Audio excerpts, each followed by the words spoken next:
Hey guys, and welcome to Car Guy 1999 Reviews. Today, thanks to INFINITI of Nashua, we have the 2026 QX60 Autograph.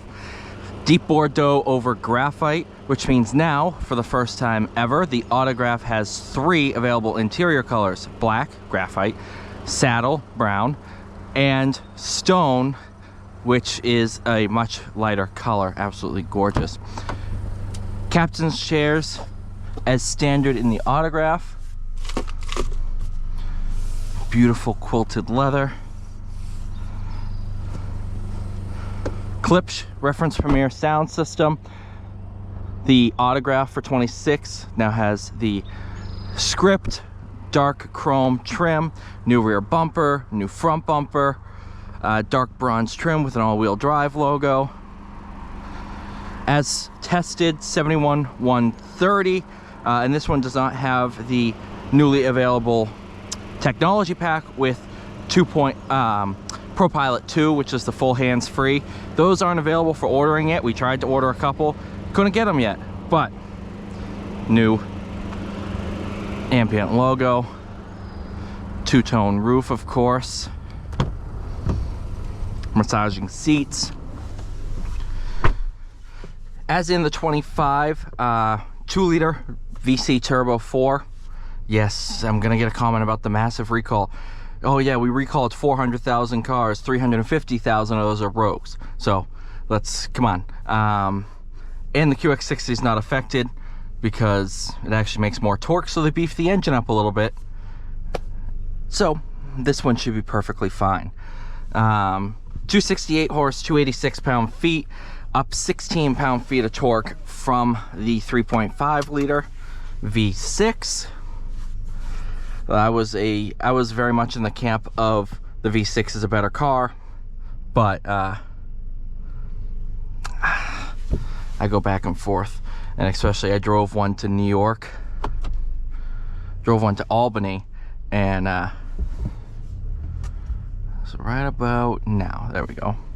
It uses the front camera to map what should be underneath the car at this second, so you have the invisible hood view. So yeah, I drove for a dealer swap back when the 2-liter was put in these cars. I drove a 2-liter all the way to Albany, and then a V6 on the way back. Which one did I prefer? The 2-liter. Yeah, it's pretty darn good, and I'm not the only one that feels that way. We get a lot of people that are in V6s, their lease is up, whatever. And now they're like, well, I don't want a 4-cylinder. We say drive it. They come back and say, oh wow, I really liked it. Another big change for 26 is sound insulation. So when we put the 4-cylinder in, it was pretty buzzy.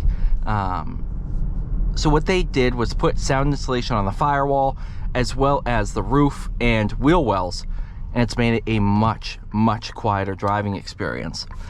And I think a lot of people who got used to driving the V6 in sport mode, because the sport mode really didn't change much except throttle response, they got surprised with the 4-cylinder because they did a lot of transmission tuning.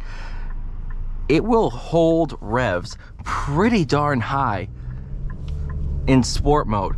So people are like, wow, the engine's louder. Well, if you drove it in sport mode compared to your QX60 that is holding at about 1500 RPM and it's now holding at 3000, yeah, it's gonna be louder.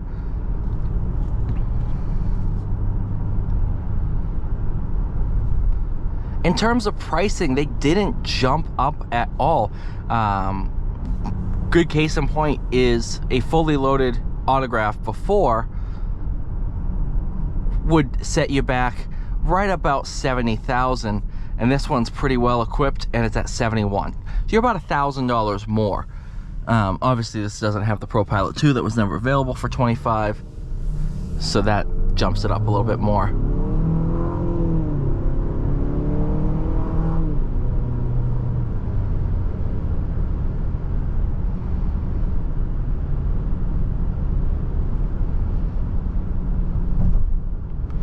I do like to, because I've spent the night with this car, I love the fact that everything is Android Google based.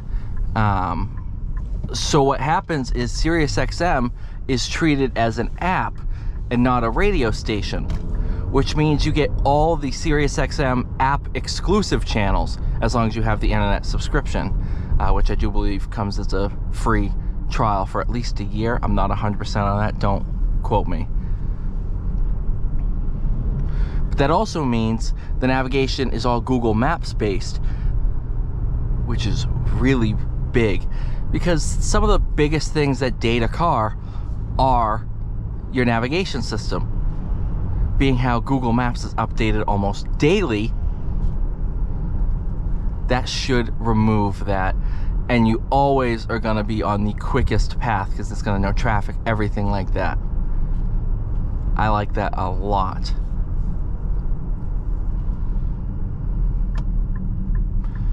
That also means that for the first time in the QX60, Android Auto is now wireless.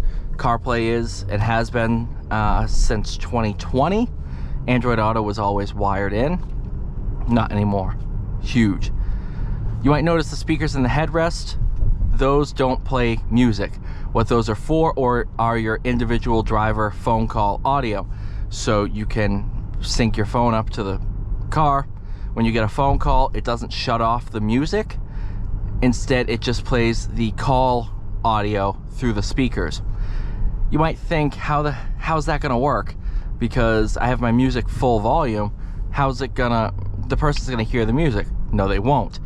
Because the sound system knows what tones it's playing, it knows which tones to cancel out. I've tested it multiple times. I've turned the volume all the way up on the radio.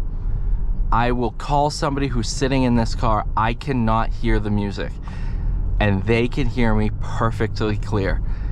It is, and I can hear them perfectly clear too. It's really, really impressive.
All right, you guys, thank you so much for watching. Please like, share, subscribe. I'll see you all in the next one.